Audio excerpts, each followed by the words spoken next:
കേരളത്തിൽ മതസൗഹാർദ്ദ പെരുന്നാൾ നടക്കുന്ന ഏക പള്ളിയാണ്. പോർച്ചുഗീസുകാർ 1600-ൽ ഏകദേശം 16-ാം നൂറ്റാണ്ടിലാണ് ഈ പള്ളി നിർമ്മിക്കുന്നത്. ഈ പള്ളിയിൽ തന്നെ വെളുത്തച്ഛൻ എന്ന പേരിലുള്ള ഒരു ഇറ്റാലിയൻ ബിഷപ്പ് ഉണ്ടായിരുന്നു. ആ വെളുത്തച്ഛനാണ് ഇപ്പോഴും ശബരിമലയിൽ പോയിട്ട് വരുന്ന ഭക്തജനങ്ങൾ അവരുടെ മാല ഊരി വയ്ക്കുന്നത് ആ വെളുത്തച്ഛൻ്റെ മുന്നിലാണ്. അപ്പോൾ അങ്ങനെ ഒട്ടേറെ പ്രത്യേകതകളുള്ള അർത്തുങ്കൽ പള്ളിയുടെ മുന്നിൽ നിന്നാണ് നമ്മളുടെ യാത്ര തുടരുന്നത്.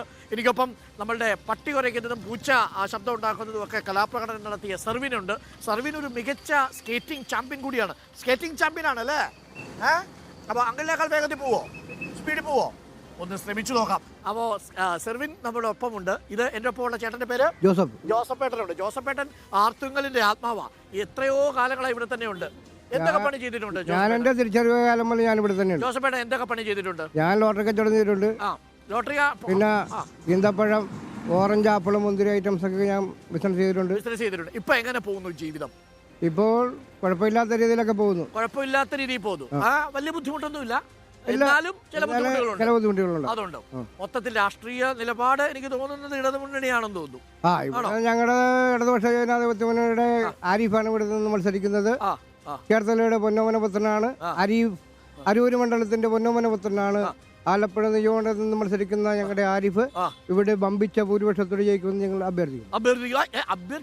അഭ്യർത്ഥിക്കാൻ വേണ്ടിയൊന്നുമല്ല ചേട്ടനെ വിളിച്ചത്. ചേട്ടൻ എന്റെ കൂടെ ഒരു അഭ്യർത്ഥന കൂടി നടത്തി. ആ അഭ്യർത്ഥന മായ്ച്ചളഞ്ഞു. അഭ്യർത്ഥന പറയരുത്. അഭ്യർത്ഥനയല്ല, ആരും ജയിക്കും എന്ന് പറഞ്ഞാൽ മതി. ആരിഫ് ജയിക്കും എന്നുള്ളതാണ് ജോസഫേട്ടൻ പറഞ്ഞത്. അപ്പൊ മറ്റൊരു അഭ്യർത്ഥന, അതിനുവേണ്ടി ആരിഫിന്റെ അഭ്യർത്ഥന KC വേണുഗോപാൽ ജയിക്കുമെന്ന് കോൺഗ്രസ്സുകാരും അഭ്യർത്ഥിക്കുന്നുണ്ട്.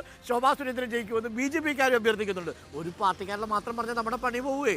അതുകൊണ്ടാ ലോട്ടറിയെ കുറിച്ചുള്ള അഭിപ്രായം അതും കൂടി പറഞ്ഞിട്ട് ഹെഡ്ലൈൻസിലേക്ക് പോകാം. ഇവിടെ ലോട്ടറിയെ പറ്റി പറയാനാണെങ്കിൽ ഇപ്പൊ ഏകദേശം കൊടുക്കുന്ന ടിക്കറ്റുകൾക്ക് ഇപ്പൊ പ്രൈസുകൾ വളരെ കുറവാണ്. പ്രൈസ് കുറവാണ് എന്നൊരു പരാതിയുണ്ട്. അത് കാരണം ആൾക്കാർ എടുക്കാൻ മടിക്കുന്നു.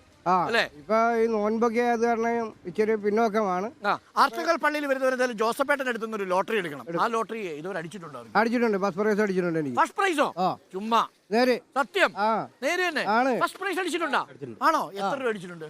എനിക്ക് ഫസ്റ്റ് പ്രൈസ് അടിച്ച 80 ലക്ഷം. 80 ലക്ഷം അടിച്ചു. അപ്പൊ അതിന്റെ കമ്മീഷൻ ഒക്കെ കൂടി 5-6 ലക്ഷം കിട്ടി. 5 ലക്ഷം രൂപ കിട്ടിയ ആ പൈസ എന്ത് ചെയ്തു? അത് ഞാൻ വീട് വെച്ചു കണ്ടോ. അപ്പോൾ അധ്വാനിച്ച് വീട് വെച്ച് ലോട്ടറി അടിച്ച് 1ാം സ്ഥാനം കിട്ടിയ ആളാണ് ജോസഫേട്ടൻ. അപ്പോൾ ജോസഫേട്ടനെ പരിചയപ്പെടുത്തുന്നത് ജോസഫേട്ടൻ ആർത്തുങ്കലിന്റെ സ്വന്തമാണ്. ജോസഫേട്ടന്റെ അടുത്ത് നിങ്ങൾ ഈ പള്ളി പെരുന്നാൾ കൂടാനൊക്കെ വരുമ്പോൾ ഇവിടെ ഇറങ്ങി ജോസഫേട്ടനെ അന്വേഷിക്കണം. ജോസഫേട്ടൻ ഇവിടെ തന്നെ ഉണ്ടാവുമല്ലോ. ഇവിടെ തന്നെ ഉണ്ടാവും. ജോസഫേട്ടൻ കയ്യിൽ ഇപ്പൊ എത്ര കുറി വിൽക്കും ഒരു ദിവസം? ഞാനിപ്പോ 50 എണ്ണം വിൽക്കും. 50 എണ്ണം വിൽക്കും ഒരു ദിവസം. ഒരെണ്ണം വിറ്റാ 6 രൂപ. അപ്പൊ മൊത്തം 300 രൂപ കിട്ടുന്നുള്ളൂ. 300 രൂപ കിട്ടും ഒരു ദിവസം. അത്ര മതിയോ ജീവിതം കഴിയുവാൻ? അത്ര മതി. 300 രൂപയ്ക്ക് ജീവിതം ഓക്കെയാ? അത് മതി. ഓക്കെയാണ്. മക്കളൊക്കെ എനിക്ക് 2 പിള്ളേര്. രണ്ടുപേരും കൽപ്പണിക്കാരാണ്. 2 കൽപ്പണിക്കാരുണ്ട്. അവരെ അധ്വാനിച്ചുകൊണ്ട് വരും. നമ്മൾ ഇവിടെ ഈ ലോട്ടറി വിൽക്കും. ഉച്ചയാകുമ്പോഴേക്ക് തിരിച്ച് വീട്ടിൽ പോകും. ആണ്.